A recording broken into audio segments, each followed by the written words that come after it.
All right, let's welcome in Heather Dinich. We're going to class up the place, Gary. Yeah, that's right. Got our college football. She refuses to hang out with us in person, everything. though. I don't know. Yeah. It's probably something you did. It's an olfactory thing. She says it doesn't smell good when we're in the same studio. Heather, week to week, you write about the college football rankings. Like, you write about the playoff rankings, the seeding, what the season would look like, what the playoff would look like if it were to end right now, which we would have led the show with. Sure. If that was the case. But it helps acclimate everybody to like different rules, different home Scenarios. games, all these things that are on campus, the bye weeks. So why don't we go ahead and do that based on the rankings that we have going into these games here in week 4. Walk us through what that playoff field would look like.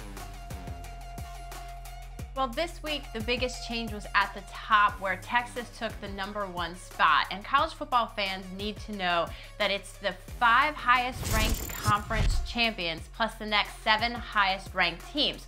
So when you look at this bracket, the first thing you want to do to determine the seedings is find your highest ranked conference champions. In this case, this week, it would be Texas winning the SEC, Ohio State, Miami, and I have K-State winning the Big 12. And then the top 4 highest ranked conference champions, as you can see in the bracket, get those buys. What people need to understand is that when it goes from ranking to seeding, the number 11th or 12th spot in the committee's ranking could be eliminated. Look at Tennessee there at number 12.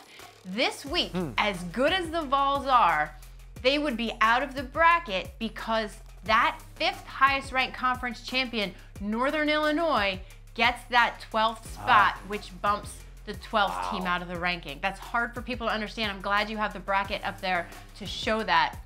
But just because your team's in the top 12 does not mean that if it's 11 or 12, it's guaranteed to be in the 12-team playoff. That could really shock some people on selection day if they're not following along all season. See, this is why I like having Heather on our team, because she's smarter than both of us combined, and she helps us break things down, which is why, Heather, we're going to dive deeper into the minutia, because that top CFP ranking did have Georgia #2, but then you take a look at the playoff bracket, and it's Ohio State with the 2 seed in the bracket. Can you help us decipher what that means?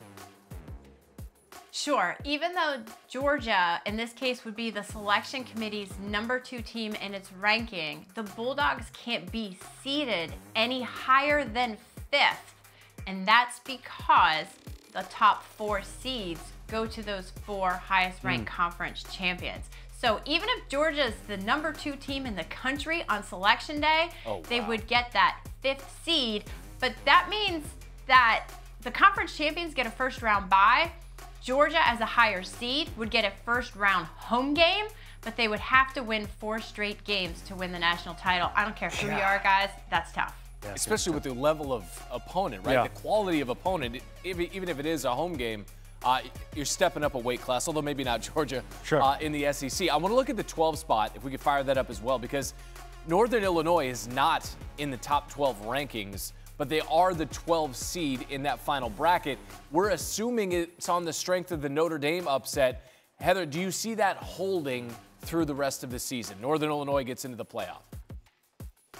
I honestly don't. I think Boise State is the most talented team in terms of the group of 5 contenders. Memphis is also very talented, coming here to Annapolis this week for a tough game against Navy, which is trying to start 3-0 under Brian Newberry. So when you look at NIU, though, that win against Notre Dame on the road looks even better the following week because Notre Dame went and smacked the daylights out of Purdue. The selection committee follows all of those things. And as you said, this is a snapshot to date. And to this point, entering week 4, no one in the country, arguably, has a better win on their playoff resume than the Huskies. Yeah, Heather, a lot of people might think this is silly that we're talking about CFP brackets right now. It's September. We're knocking on October. That being said, we're going to have the official rankings here in a couple of weeks. Which team has the friendliest runway to make a lot of room in that top 12-team format? Well, I don't don't know how friendly it is, but Tennessee certainly has the runway to really impress the selection committee. It starts this week at Oklahoma, which would be a real boost on the road against a ranked SEC opponent to their college football playoff resume. But then you look down the stretch, and they also have opportunities against Georgia and Alabama. This is a team, guys, that is passing the eye test because it's ranked in the top 5 in both offensive and defensive efficiency, but they have to do it against better competition. The non-conference win against NC State is good, not great, neutral site. Right now, I have Mizzou above the Vols because of that win against Boston College. I think they're a better team than NC State. It was only a couple weeks ago, standing right in this studio, where I said NC State was a dark horse to make the college football playoff. I don't remember you saying that. Yeah, well, good, because it didn't happen. I don't want to own that pick because Tennessee absolutely dominated them.